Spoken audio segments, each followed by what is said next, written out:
como el set de skills para hacerlo, como que tienes una de dos. O te pones a hacer lo que sabes que está de moda, que va a pegar y que te van a contratar, o te pones a pensar que va a haber alguien en algún momento que le va a gustar lo que haces y que le va a servir para lo que es.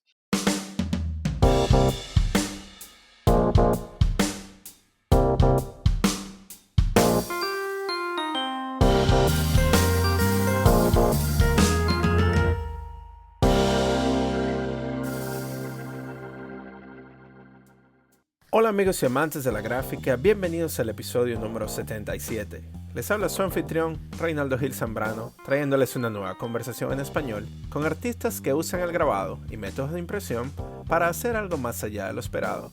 Hello Print Friend es un podcast bilingüe y al suscribirte recibes notificaciones de los nuevos episodios semanales en inglés con Miranda Metcalf y en castellano con su servidor. Hoy y todos los días demostrando que la gráfica está más viva que nunca. Hello Print Friend es traído a ustedes gracias a Speedball, quienes producen un rango extenso de productos de muy buena calidad para tu arte desde 1997. Productos como la línea profesional de herramientas para serigrafía. Speedball cree que los materiales de calidad no deberían acabar con tus ahorros. Sus squeegees de aluminio y excelentes pantallas de impresión te ayudarán a imprimir y materializar tus grandes ideas. Así que si quieres llevar tu espacio de trabajo de pasatiempo y convertirlo en un estudio profesional, visita ya la página web www.speedballart.com. En el programa de hoy estaré conversando con el artista gráfico, ilustrador, diseñador y podcaster Ricardo García, mejor conocido como Kraken Khan, desde la Ciudad de México. Kraken nos contará sobre sus inicios influenciado por las portadas de álbumes punk rock y el coleccionar los juguetes de los villanos de sus series favoritas. Conversaremos sobre sus colaboraciones diseñando carteles en serigrafía para bandas como Black Sabbath, la preservación del estilo que nace desde el corazón, las películas de terror y su opinión sobre los nuevos generadores de arte con inteligencia artificial. Así que sin más preámbulos, acompáñenme al lado oscuro para una conversación con Kraken Khan. Mi nombre de nacimiento es Ricardo García, solamente. Ya lo del Kraken me lo sumé yo. Este, tengo, tengo bastantes, más 20 años trabajando en esto de la gráfica. La verdad es que he hecho y soy diseñador, soy ilustrador, cartelista, director de arte, trabajo en publicidad, trabajo para bandas. Pues siempre he sido como muy curioso en toda el área gráfica. Entonces la verdad es que me gusta entrarle a todo, desde dirigir una foto hasta hacer un logotipo, Ujú. ¿Y el esa gatica? gatito. ¿El gatico? Es la gatita, ¿Cómo se llama? Lilith. Lilith. Interesante también, ¿no? Porque toda tu estética es bastante oscura, bastante negra. Yo imaginé que tú ibas a tener un gato negro, pero no, el gato es blanco. Ser El de gatito es luz. blanco, sí. Pero Está es bien. igual de malvada. Ah, sí, tiene su lado malo. Perfecto. No, pero Exacto. sí, porque eso es lo que vemos, ¿no? Vemos tu trabajo. Tú eres un tipo bastante ocupado. O sea, tú estás haciendo un montón de cosas en diferentes medios y, bueno, y lo que es impresionante es que mantienes esa estética, ¿no? Que te caracteriza en todos los diferentes movimientos que estás haciendo. Pero entonces, ahorita te encuentras en dónde? Ahorita, bueno, físicamente soy de la Ciudad de México. Soy de Coyoacán, que es como un poco hacia el sur de la Ciudad de México. Y en cuestión trabajo, pues trabajo en una agencia que se llama Recreo. Aparte tengo con mi esposa un despacho de diseño que se llama Buró Negro. Y aparte, pues como tengo mi trabajo personal independiente, y pues ahí le Ah, doy a todo. de todo, sí, ustedes se la pasan, pero en chinga, como dirían en México, ¿no? Trabajando Totalmente, bastante. sí. Entonces, bueno, cuéntanos sobre tu infancia. O sea, me dijiste que creciste en esta parte de México. Cómo fue crecer? ¿Cómo fue tu infancia ahí? Pues mira, es muy chistoso porque yo justo nací en Coyoacán y como que viví mis primeros años hasta muy chiquito ahí, pero toda mi parte de la primaria, o sea, de los primeros años de escuela, lo viví pues en realidad es como un pueblo, una ciudad chiquita que se llama Cuernavaca, que está en el estado de Morelos, que es pues a 2 horas de la Ciudad de México. Y entonces como que como que fue una infancia muy divertida, porque este es un pueblito, pues no es un pueblo, es una ciudad chiquita, en la que pues es como pueblo de verano, ¿sabes? Como que Mm, nosotros lo usamos mucho solo para ir a nuestra casa de allá, pero en algún momento mi papá decidió irse a vivir allá y era pues como que afortunadamente teníamos casa con alberca, teníamos jardín, entonces, como que estos años como muy de chiquito, como que estuvo muy interesante como vivirlos muy desconectado de la ciudad, muy tranquilo, ujú, ujú, pero luego por ahí de sexto de primaria que tienes, ¿qué será? Como 12 13 años, 12 ujú. años. Sí, por Ya ahí. me regreso a la Ciudad de México y pues es completamente distinto, ¿no? O sea, es una vida completamente distinta, porque ya vivía en edificios, vivía en un edificio con mis abuelos, me fui a vivir con mis abuelos y y era una vida más como pues como de barrio, de tener tus amigos, de repente irte a empezar a pintar, empezar a dibujar, o sea, yo cuando viví en Cuernavaca jugaba fútbol americano, ¿haz de cuenta? Y cuando llego a Wow. México, todo eso se va. Nada de deportes. Me empezó a gustar el rock and roll, me gustó a gustar el punk, empezó a gustar el metal y ya el deporte ya no cabía en mi vida. Oye, está bien. Entonces, pero, o sea, se volvió como en vez de trabajar más que todo afuera, o sea, de jugar en los espacios abiertos, se volvió algo como una experiencia un poco más interna, como introspectiva, en Pues, un sentido. pues sí, o sea, sí, porque a pesar de que salía mucho con mis amigos y ya entrando a la parte de la secundaria y todo eso, es muy distinto cómo ves y cómo sientes el mundo, e incluso el hecho de poder salir a caminar muchas cuadras allá en el pueblo y que era un poco más seguro.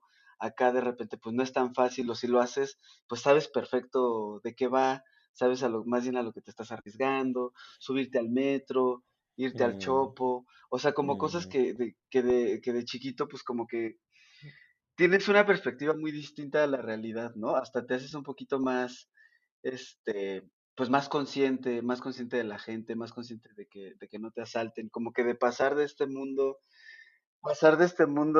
todo bien, todo bonito, lo que quiero es ir a nadar y tener mis amigos, y pasas a un mundo a de repente cuidarte, de repente pues, ser un poquito más malilla, ¿no? Como que entra la parte malilla de la ciudad, que la ciudad es un monstruo enorme. Por supuesto, claro, sí, empiezas a estar a caminar un poco más rápido, a ver a los lados cada vez que estás caminando, cada vez que das un paso, te crecen ojos en la espalda, ¿no? O sea, sí, estás como que en un eje ahí. Perfecto, no, te entiendo Exacto. perfectamente. Entonces, nos dice que empezaste con tus amigos a caer o a escuchar lo que sería el punk rock, el metal.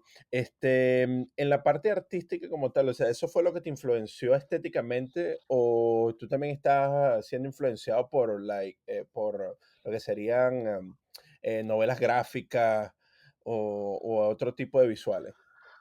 Pues la verdad creo que fueron los dos, que justo, o sea, te estoy hablando era el 92, 93, esta época. O sea, yo tengo 42 años. Entonces Wow. En No, esos no años yo parece tenía, este. De verdad que no. en esos años pues en el 92, 93 yo tenía 13 años.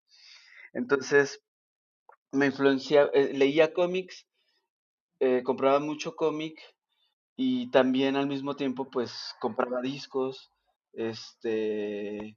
y sí, y obviamente me empezó a atraer mucho todas estas portadas y estética como de Slayer, de Metallica, no sé, Danzig, como ese tipo de portadas, cráneo, sangre, destrucción. Y eso, aparte, pues también como viendo cómics, leyendo mucho de eso, pues me empezó a influenciar, o sea, se empezó a meter, ¿no? O sea, como que se mete a través de tus ojos y te empieza a dictar como las cosas que te gustan y que te emocionan, y evidentemente me empezó a llevar a una parte de querer hacerlo. Entonces, cuando yo empecé a dibujar, en realidad me enseñó un poco mi abuelo a dibujar, o sea, como que me dio un poco las bases. Y después yo más bien lo que hacía era que tomaba cómics y los copiaba. Me ponía a copiar algún cuadro que me gustara mucho de algún cómic, me ponía a dibujarlo. Y ya justo entraba mi abuelo en la parte en la que me ayudaba mucho a corregirlo, a entender qué estaba haciendo mal, a entender por qué parecía que tenían 6 cabezas o 10 dedos, o como que no entendía yo luego lo que estaba haciendo. Es como que me formaba un poco ahí en la casa, pero siempre mi estética se ha ido, como que se me implantó mucho de chiquito y me fui mucho hacia allá. Y es muy curioso porque tengo un hermano que es más grande que yo y como que en la casa, como para ser democráticos a la hora de regalarnos juguetes, a mí me regalaban los malos y a él le regalaban los buenos, siempre. Oye, qué bueno. Entonces yo tenía Skeletor y él tenía He-Man. Ajá. Y yo tenía todos los de Cobra y él tenía los G.I. Joes y así, o sea, entonces como que creo que también eso, sin querer, me influyó mucho que esa era lo mío, ¿sabes? Como que los morados, los cráneos, los rojos, el negro, como que había una parte que yo creo que sin querer en papá, de mis abuelos, como que me empezaron a dar una identidad de, no, a ti lo que te gusta es esto, a tu hermano lo que le gusta es lo otro. Y entonces pues así se fue, como que se fue dando así. Exacto. Ujú. No, qué bien, porque eso es lo que tú dices, ¿no? Que el estilo que tú tienes se implementó o se implantó en ti desde pequeño y se ha mantenido, porque tiene como, o sea, a pesar de los trazos que son bastante relajados y bastante intensos, ¿no? A veces también, tiene como algo dentro de él que viene de un lugar bueno. O sea, yo siento que me recuerda mucho el trabajo de Stephen Gammell. ¿Conoces a Stephen Gammell, ilustrador de Eh, libros para niños que hace unas ilustraciones que son sumamente terroríficas, así de que dan mm, mucho, mucho miedo, pero tienen algo como que si vinieran de una infancia, ¿sabes? De ok, un momento muy, muy puro de la infancia. Y yo siento que ya. eso está en tu trabajo también, yo lo percibo ahí también, y eso siento que es muy bueno, te lo digo como un halago. O sea, y Gracias, también lo gracias. veo, y también lo veo como David Lynch, también veo un poco de David Lynch en tu trabajo y Wes Borland, ¿sabes? Ya con el new metal y todo, pero Qué chingón. em, sí, pero me encanta, pero sí me encanta como tú lo describes porque como tiene mucho sentido, ¿no? Pero en ese buscar que tú estabas haciendo con tu abuelo, eh, trabajaste distintas técnicas porque se ve que utilizas carboncillo, tinta, o sea, utilizas marcadores. Pues la verdad creo que esa parte como de explorar diferentes técnicas vino mucho después. Porque yo, o sea, lo único que medio sabía era usar lápiz, usar tinta. En algún momento me regalaron un kit de óleo. Eh, y empecé a usar el óleo y como que nunca me gustó lo que estaba haciendo, entonces lo dejé. Lo dejé porque como que estaba muy enfocado a estudiar arte, o sea, como que yo sabía o quería que sabía estudiar arte, pero por muchas circunstancias que se fueron dando, no estudié arte, estudié Ah, publicidad. sí. Ajá, entonces cuando entro a estudiar publicidad,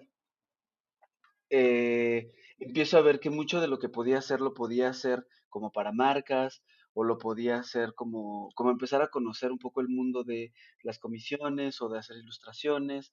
Y al mismo momento, que eso ya nos adelantamos mucho en los años, hicimos un colectivo de artistas con Sealer, con René Semoj, con Willy Damage, que se llamaba E3. Y en realidad como que era, pues como que hacíamos demasiadas cosas en ese colectivo. Hacíamos street art, o sea, yo hacía mucho stencil y carteles. Pero ahí justo fue cuando a mí me empezó a dar mucho la curiosidad de ver otras técnicas, de aprenderlas. En realidad muchas de las cosas que yo fui haciéndolas, como no las estudié tal cual, las fui aprendiendo solo. O sea, las fui de meterme a tutoriales, de agarrar libros, de ver cómo se usa el carbón, cómo es la mejor forma de hacer un stencil, o preguntándole incluso a amigos. En algún momento, Smith, por ejemplo, me daba muchos tips para usar las latas, ¿no? El aerosol, Para ajá. pintar el aerosol. Y así, o sea, la verdad es que me he enseñado a mí mismo muchas cosas y eh, y como que así era desde muy morro, desde incluso antes de entrar a la universidad o algo. Me acuerdo que un amigo en la prepa me regaló un disco, porque pues los programas venían en discos, en CD, y me regaló el Corel Draw, y ¿Y me eso dijo, qué? seguro El Corel Draw era un programa como tipo Photoshop Illustrator, Ajá, pero es de los primeros. ajá. Este, y me acuerdo que me dijo, esto seguro te va a gustar porque es como un programa para dibujar, pero en la computadora, pero un poco más profesional. Y ese fue el primer programa que empecé a entender cómo funcionaban los programas para hacer trabajos digitales. Es un programa viejísimo. Ujú. No sé si todavía exista, pero por ejemplo, Alderete trabajaba con ese programa. Creo que hasta todavía hace 2 años. No sé si todavía Wow. existe. Y así, o sea, la verdad es que me ha pasado mucho de ir aprendiendo, ir conociendo, o sea, me gusta el grabado, me fascina el grabado. No he hecho mucho grabado, pero lo conozco, me gusta. Afortunadamente mi esposa es artista, ella sí estudió en Bellas Artes y de repente pues ya le saco mucha información y luego me ayuda pues a ir mejorando técnicas, a ir mejorando cosas. Este, creo que es eso, creo que hay mucha curiosidad. Ahorita, de hecho, he estado haciendo unas piezas en cerámica también. O sea, es expander, pero sobre todo creo que tiene que ver mucho con el mensaje, como qué quieres decir, cómo lo quieres decir. Y creo que a veces las piezas responden mucho a las técnicas, pero que tiene que ver mucho más con una cuestión de si la técnica dice lo que tu concepto quiere decir, ¿no? Lo que quieres expresar. Entonces creo que por ahí va mucho esta exploración de eso. Y eso de llevar un mensaje, eso viene de tu background de publicidad.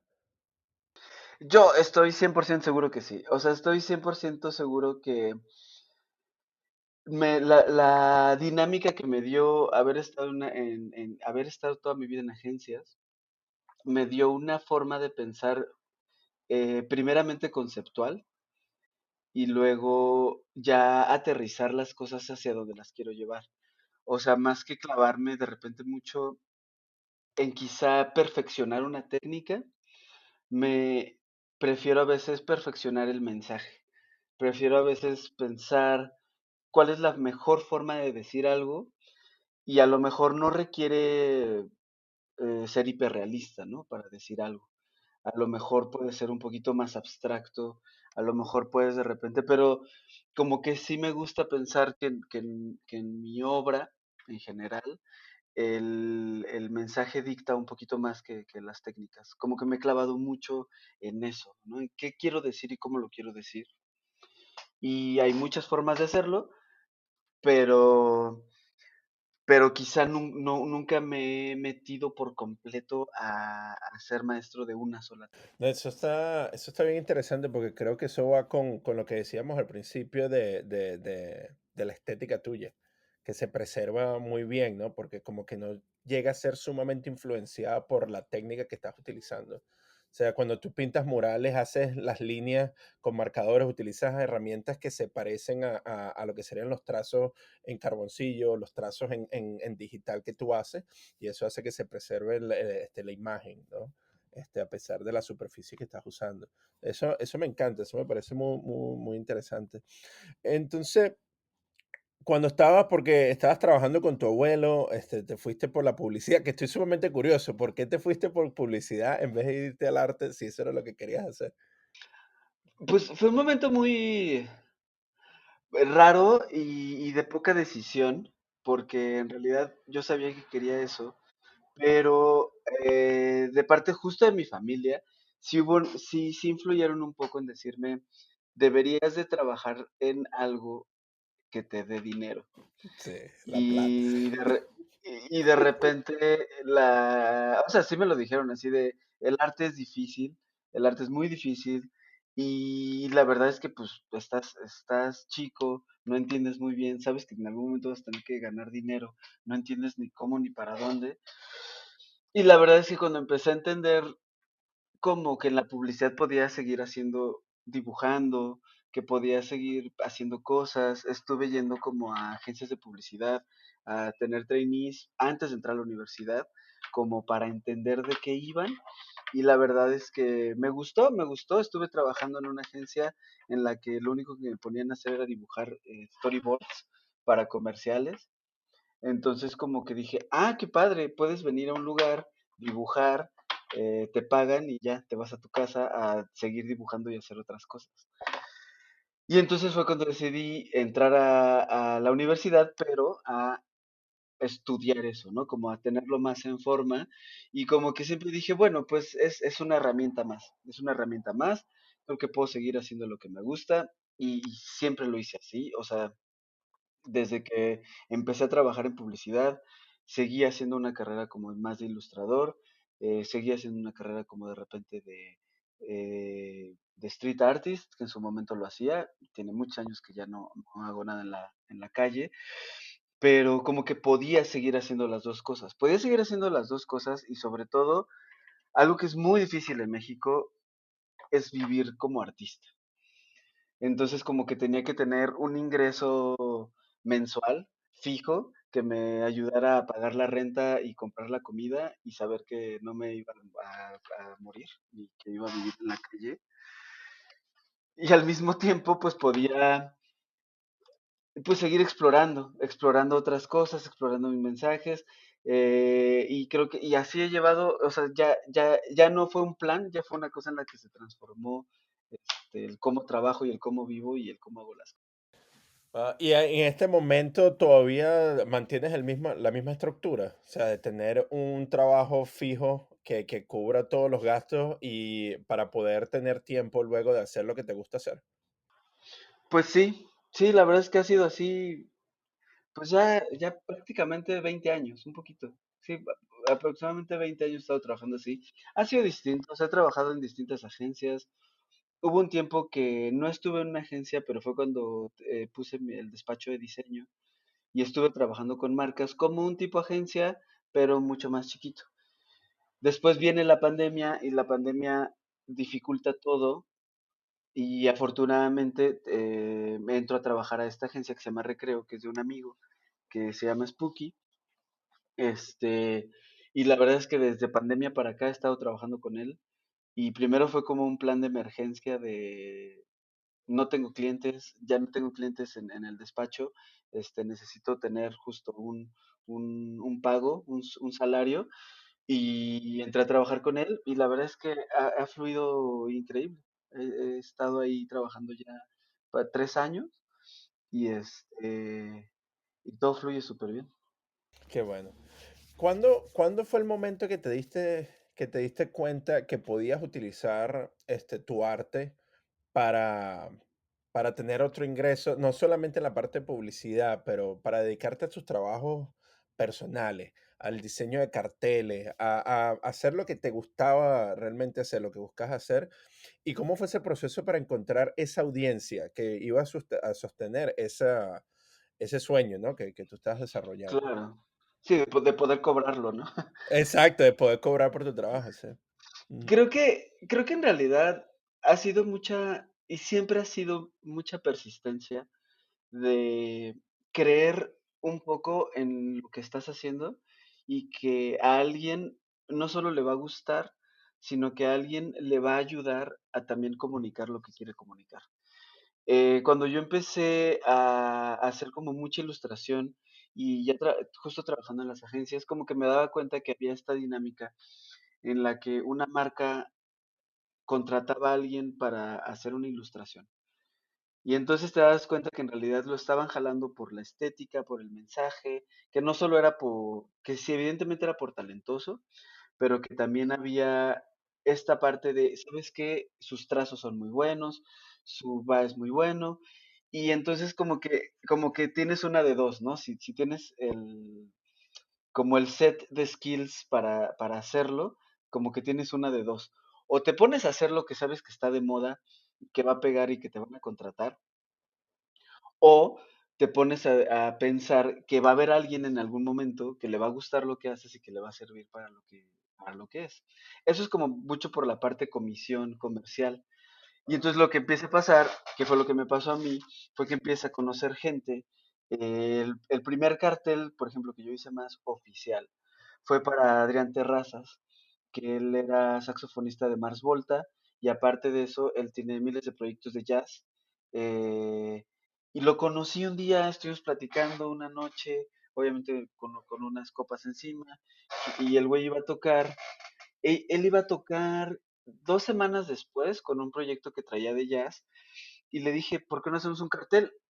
Yo soy muy fan de los carteles, he sido fan de los carteles toda mi vida y los veía y decía, no mames, es que un día tengo que hacer uno de estos. Un día tengo que hacer un cartel para una banda, no sé cómo, no sé cómo chingados voy a hacer eso, pero lo tengo que hacer.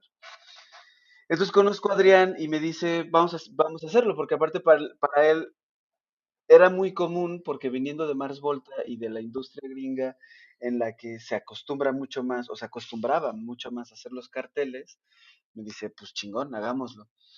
Hago ese cartel y justo viene la conexión con Ahmed, porque cuando yo hago ese cartel, solo tenía un cartel y de esas fui a dejar unas copias para que me ayudaran a venderlas en una tienda que se llamaba Guru, que era una tienda de diseño que tenía Kike Yervides, Alderete, el Cha, y entonces yo dejo mis carteles ahí y un buen día de repente de la nada me habla Ahmed, yo no lo conocía, me habla y me dice, hola, oye, ¿tú hiciste este cartel? Y le digo, sí, sí, sí, yo lo hice. Me dice, es que no encuentro a nadie en México que diseñador, que ya había muy pocos que estuviéramos haciendo carteles en serigrafía de eventos que existieran. O sea, creo que se hacían muchos carteles para el Alicia, el venue famoso para de punk y así. Alderete obviamente estaba haciendo carteles desde hace mucho tiempo, o sea, como que no había tanto y Ahmed estaba buscando hacer un cartel para Eli Guerra. Entonces me habla y me dice, ¿te lo avientas? Le digo, chingón, vamos a hacerlo, vamos a darle. Este, que curiosamente creo que fue el primer cartel de Mercadorama. Entonces, Ajá. cuando funda Ahmed Mercadorama, pues prácticamente lo empieza a fundar con esto, con toda esta idea de ser mercancía oficial para bandas, que venga con artistas mexicanos, para artistas mexicanos. Entonces ahí fue una gran inyección para mí, como de empezar a trabajar en este tipo de cosas que yo quería, pero como que siempre es necesario tener como a un tipo manager, a un tipo, alguien que te pueda hacer esos contactos. Y entonces ahí empecé a trabajar mucho con músicos. Empecé a hacer cosas para músicos, por ahí portadas de discos, y empezó a escalar, o sea, empezó a escalar al grado de los dos conciertos que hizo Black Sabbath en México, yo les pude hacer los carteles. Y eso fue gracias a Ocesa, pero eso fue gracias a Med, eso fue gracias a Mercadorama. Entonces, como que ya fue un momento en el que dije, claro, sí se puede hacer lo que te gusta, que lo paguen, y se puede hacer lo que te gusta para bandas que te gustan, para música que te gusta, para películas que te gustan, Trabajo mucho con Pablo Guisa, que es el director de Mórbido, del Festival de Cine de Terror, que aparte obviamente pues es mi cine favorito de toda la vida. Entonces como que creo que teniendo una persistencia y gustándote lo que te gusta y siendo un poquito necio al respecto, puedes llegar a cosas y puedes, sobre todo, encontrar personas afines, ¿no? Afines de las que le van hacia un poquito los objetivos que tú tienes. Y luego viene la otra parte, creo, que es en la que en realidad no le estás vendiendo a nadie como un cartel, sino que simplemente estás haciendo lo que a ti te gusta y estás haciendo lo que a ti te nace y estás haciendo de repente viene del corazón, lo que de repente viene de tus manos, y lo sacas y lo expresas y alguien lo compra, ¿no? Y eso es ya como un paso así de wow. O sea, un dibujo que yo hice nada más por querer hacerlo y que lo voy a imprimir o que le voy a hacer esto y de repente que alguien lo compre, pues dices, no, pues ya, qué chingón que haya, Sí, que se vea, que se sienta y que sobre todo eso, ¿no? Que algo que tú sentiste o que tú quieres expresar, alguien diga, ¿sabes qué? Es que yo pienso lo mismo, pero yo no lo sé hacer o yo no sé cómo expresar esto. Entonces creo que esa es como nuestra labor, ¿no? Como, mira, esto que tú sientes lo ha sentido alguien y se siente y se ve así. Entonces creo que eso es cuando empiezas a compenetrar con la gente de que te compre tus cosas y que les gusten tus cosas y así. claro, hiciste esa conexión, ¿no? Entonces, me alegra mucho que hayas mencionado lo de Eli Guerra porque era una de las preguntas que te iba a hacer.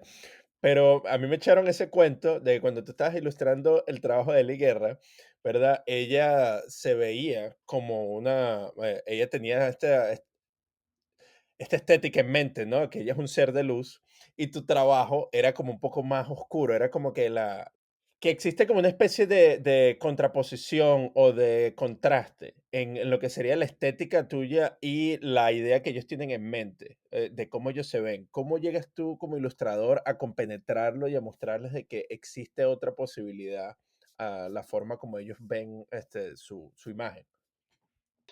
Pues mira, creo que algo que a mí me gusta decir mucho es que cuando, por ejemplo, estás con un músico, ¿no? O estás con alguien que no estás, que digamos que no están en la misma técnica, que no están como en la misma ala. Algo que a mí me gusta hacer entender con las personas que de repente ya tienes un contacto y vas a empezar a trabajar o estás empezando cosas, es que en realidad es como si tú estuvieras poniéndole subtítulos a su película. O sea, lo que estás haciendo es traducir su mensaje en otro lenguaje. No es mejor, no es peor, no tiene como que ninguna categoría de juicio, solamente es una traducción. Y entonces creo que si la gente percibe que estás traduciendo su mensaje, pero solamente que en otro lenguaje, pero si el mensaje no se pierde, no tiene por qué haber un ruido. Y más bien justo, como dices, le puedes dar una posibilidad más amplia de que su lenguaje sea incluso más amplio, ¿no? Y sea más largo y lo entiendan más personas. En específico con Eli, creo que fue muy raro porque en realidad yo no tuve contacto con ella cuando hice el primer cartel. O sea, cuando hice el primer cartel fue solo Ahmed que me dijo, ¿qué pedo, te lo avientas? Le dije, chingón. Pues yo traía muy clavado una estética, la hice. Yo creo que a Eli ni le gustó, pero siendo lo chida que es, en algún momento dijo, bueno, pues ya hagámoslo. Después de ya hacerlo, yo recibo este feedback de Ahmed que me dice, güey, es que lo vio muy negro, lo vio muy oscuro. Dice, pues ya lo sacamos y ya salió y ya, pues ni pedo. Me dice, pero ¿por qué no hacemos otro? E hice otro, blanco, de hecho, blanco y azul. No utilicé nada negro y fue un poco para mí también, entender qué no gustó, por qué no gustó y entender qué podría gustar, pero desde un aspecto en el que tampoco dejar de ser yo en el proceso. E incluso, de hecho, me acuerdo que el blanco, el póster blanco que le hice que sale todo azul, como que me inspiré mucho en un video de ella, que se llama Tengo frío. Y entonces como que en realidad fue eso, o sea, fue lo que agarrar ese mensaje, quizá olvidar que es un mundo pop, ¿no? Al final es un pop y a lo mejor no es la música que yo ponía y que yo escuchaba, pero entender qué era lo que estaba diciendo, entender qué es lo que estaba diciendo y después transformarlo a ese concepto a mí me recuerda esto, o a mí me gustaría hacerlo así. Incluso pasó también con una playera que hicimos con Ahmed para Carla Morrison. Me dice, ¿quieres hacer una playera para Carla Morrison? Y le digo, puta, esa sí pero no la había ni escuchado. No la tenía en el radar, nada. Y le dije, pues sí, pues órale, va. Me manda la canción, escucho la canción y como que más bien fue entender las palabras de la canción, más que la canción en sí. Se llamaba Déjenme llorar. Y dije, claro, o sea, esto es algo súper triste, y de esto súper triste creo que yo puedo hacer algo. O sea, es como yo como podría interpretar este concepto del que está hablando, y entonces ya incluso removes tantito al artista, agarras solo el mensaje y lo haces, ¿no?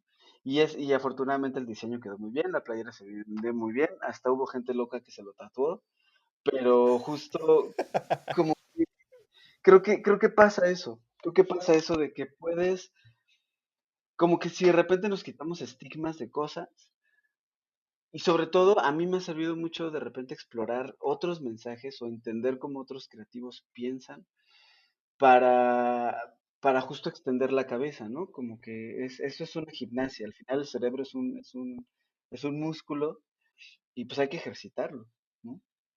Claro. No, me encanta cómo lo pusiste ahí, porque sí, siempre existen las posibilidades y como tú bien dices, como artista, como ilustrador, es tu tarea el de transcribir, ¿verdad? El de traducir los mensajes a diferentes lenguajes. Me encanta eso. Mencionaste sobre el festival Mórbido, películas de terror. Y tú eres o sea, un fan del género de terror. Yo había escuchado de que el cine latinoamericano no tiene buen terror, pero no sé si es verdad. Dime tú, ¿existe, si estás de acuerdo con eso o no estás de acuerdo? ¿Y cuál sería el ejemplo que le darías a esta persona que te diga eso, que tienen que ver para darse cuenta de que sí existe buen terror en Latinoamérica? Yo creo que depende mucho de los gustos. O sea, depende mucho de qué tipo de terror o qué tipo o qué esperas del cine de terror, ¿no? O sea, que creo que en general el espectro del cine de terror, qué curioso que como que no me había puesto a pensar la división geográfica del, del género, porque la verdad es que a mí me gusta consumir prácticamente de donde sea. O sea, y he visto películas desde hindús, desde coreanas. Obviamente las coreanas tienen un tiempo para acá que son muy importantes, que son muy Ah, fuertes, buenísima, sí. porque son culturalmente muy distintas. Pero en Argentina se están haciendo cosas muy buenas. En México se hacen cosas muy buenas.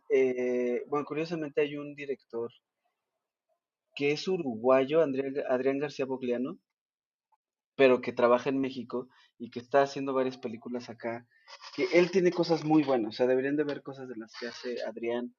Este, justo ahorita está, ¿qué está? Bueno, acá creo que justo están por meter a cines una película que se llama Huesera, que es de una directora mexicana. Es que son demasiadas cosas. Yo más a lo que iba un poco con lo del principio de que depende de qué tipo de terror te guste. Porque hay muchos tipos de terror, ¿no? O sea, está el tipo de terror de la serie B, que evidentemente es bajo presupuesto y que casi casi te estás riendo y que en realidad estás viendo una comedia, pero con sangre, y que hay cosas desde, ay, hay una que me fascina, que de hecho creo que es sueca, que se llama, Payasos Aliens del Ah, Universo. sí, sí, sí, sí, sí, sí, sí. Ya lo- O sea, es una película que llega a ser tan mala que es muy Sí. buena. Y ese es Terrifier, por ejemplo, ahorita que se puso de moda otra vez ya que salió la 2. La Terrifier 1 que también es serie B, pero que esa, pues sí te acalambra, ¿no? O sea, sí te llega a calambrar por ahí. Y por ahí también están otro tipo de películas que te empiezan a llevar ya un poquito más a lo que ahora se le dice el terror elevado, ¿no? De estos directores como Ari Aster, que está haciendo Hereditary, o que hace Midsommar, y que hay otra película, no me acuerdo el director, que es la de It Follows, que son estas películas que entonces ya tienen un concepto mucho más elevado, que te están llevando a otras cosas que ya no te llevan al susto, ¿no? Que ese era otra de las categorías, que es como los slashers, como Viernes 13, como Freddy Scream, Krueger, sí, como Scream. Freddy Krueger, todo eso que era el susto, ¿no? El susto así y como el conjuro, que estás seguro que en algún momento algo te va a asustar, algo te va a brincar de la pantalla. Hay gente que le gusta eso, hay gente que le gusta más que lo que te deje pensando, y hay gente también que lo que le gusta es ver sangre, y entonces vas y te vas a ver Saw, ¿no? So, ajá. O vas a ver otro tipo de películas, pues que te erizan el cuero y que dices, no mames, qué horror. Pura sangre, pura destrucción, humillación. Entonces creo que depende mucho como qué tipo de terror, hacia dónde lo estás llevando, porque, o sea, en México o sea, hay películas de terror que no son de terror, como la del infierno, ¿no? Que habla del narco. Pues eso sí está de terror. O sea, y eso es buen terror mexicano, Claro, porque es real, ¿no? Y eso es porque es la cuestión. real. Con los slasher existe como se hacen predecibles. Entonces como que puedes de alguna manera controlar ese miedo. Pero ya cuando son películas como ahorita, como por lo menos Parasite, que son de suspenso, que van hacia la parte psicológica, que te hacen reír y después te ponen a pensar en algo que es bastante twisted y bastante psicológicamente que te afecta, ahí es en donde tú te vuelves bastante sumiso, ¿no? Y dependes muchísimo en el director y bueno, ahí es cuando te pega realmente y te da ese miedo. Y cuando tienes esa conexión realista, es más todavía porque sabes que te puede pasar, que eso es algo que ocurre alrededor de nosotros. Pero sí, Claro, últimamente, sí, Jordan Peele, estaba viendo eso, el cine coreano, hay una buenísima de un tren, tren de, ¿cómo que se llama? De unos zombies en un tren, Tren de buenísima también. Busan Esa, venga, me encanta, a mí me encantó, es pero buenísima, sí, bueno. es buenísima. Y también lo bueno es que ahorita se pueden consumir como no solo películas de terror, ¿no? O sea, hay series de terror, hay podcasts de terror, hay podcasts de un chingo de cosas y se están haciendo cosas pues muy interesantes. Creo que el podcast también está empezando a ser o ya es un medio desde hace mucho, pero donde se está empezando a explorar mucha creatividad. Justo acabo de terminar de escuchar uno que es muy cortito, que se llama El sonido del crimen, que es español. Y lo que hacen es que a través a través como de audios, porque lo que hacen es como si fuera un departamento de la policía que solo se dedica a analizar audios. Entonces, la premisa es que una chica desaparece y a través de los audios de WhatsApps, de llamadas, de cosas así, van descubriendo dónde estaba la chica, quién estaba con ella, si la voz, si no sé qué, si no sé qué. Entonces, como que está completamente clavado a que solo es por el audio. Entonces, a través del audio te van llevando por la historia y lo hacen muy interesante. O sea, creo que justo hay muchas cosas que puedes ir encontrando en diferentes medios, como justo para dar eso. Hay otro también que me gustó mucho, que se llama Quemando la Casa. Ese es chileno, un podcast chileno, que ese le tira un poquito más al terror de culto y de cosas así. Hay cosas de hecho, justo estaba escuché otro chileno también. Ay, ¿cómo se llama? Corderos. Corderos también está bueno. Que son más de misterio, son más por ahí de cosas raras. Es acostumbrarse al acento chileno. ¿Cachai, loco? Sí. ¿Cachai? No, pero eso está buenísimo porque sí, los sonidos te hacen imaginarte cosas. Yo creo que a mí me da mucho más miedo una historia que está contada en solo audio que a veces hasta las mismas visuales. Me acuerdo cuando estaba pequeño existían bueno, este programa que se llamaba En nuestro insólito universo y el tipo, el narrador, lo hacía con una voz buenísima y eran todas estas historias así que de leyendas urbanas que habían ocurrido en Venezuela. Chamo, yo me acuerdo que yo escuchaba esa vaina como a las 6 de la mañana y ve que me da escalofríos, ¿no? Pero era eso, porque te imaginabas este montón de cosas. Pero sí, me alegra eso que tú comentas, porque existe las diferentes ramas de la creatividad, ¿no? Y cómo cómo podemos jugar un poco para llevar este mensaje a diferentes medios y hacer que la gente sienta algo. Y las posibilidades, ¿no? Sobre todo en un estilo de filmografía que se creía que estaba muerto en algún momento y está reviviendo en diferentes formas. Y en esa idea de la creatividad, quería preguntarte, porque tú también haces bastante trabajo digital. Ahorita, actualmente, existe un gran debate sobre los generadores de arte por inteligencia artificial. Mm. No sé si has tenido oportunidad de verlo, pero Sí, ¿qué opinión tienes tú sobre eso, como artista digital y como eso que está ocurriendo ahorita? pues mira, creo que tengo como dos opiniones.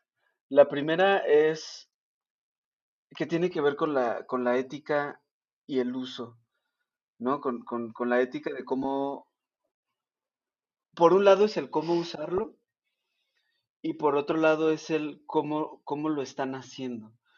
El cómo lo están haciendo me parece que todavía está éticamente mal el hecho de que le estén inyectando a esta inteligencia los estilos sin la compensación o sin el permiso de los artistas, ¿no? Esa parte creo que me parece que todavía no está ni bien hecha, ni bien dicha, ni bien estructurada de nada. Porque al final del día lo comparo mucho como con los bancos de imágenes, ¿no? O sea, estas páginas como Shutterstock o Getty Images, donde tú te puedes meter y hay 2 millones de imágenes que tú buscas perrito agarrando a un gato y encuentras 2000 perritos agarrando a un gato. Pero esos perritos y esas imágenes eh, se les paga a un artista, ¿no? Se le paga a un fotógrafo, se le paga a un ilustrador. Funciona de una manera en la que si tú te metes y agarras la foto, se le da, como Spotify, nada al artista, pero se le da algo. Y al menos el artista está consciente de que eso está pasando, ¿no? Él dio su concesión y él dijo, sí, aquí está la licencia de mi trabajo, quien lo quiera usar, pues con que me paguen algo está bien.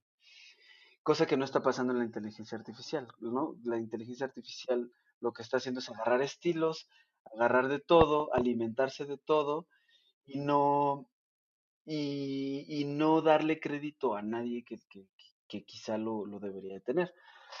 Por otro lado, pues está la parte de usarlo, ¿no? O sea, ya usarlo como una persona que a lo mejor no tiene talento y para hacerse un autorretrato se mete y lo hace y le encanta y como que mucha gente dice, güey, no mames, o sea, no le invertiste nada, pero a lo mejor le invirtió tiempo, pero lo mismo, es como si te metes a un banco de imágenes. Yo creo que son recursos, o sea, que son recursos que ahí están, son herramientas que ahí están, pero depende cómo las uses, o sea, depende de ti tener el valor moral, o tener la ética como para usarlas.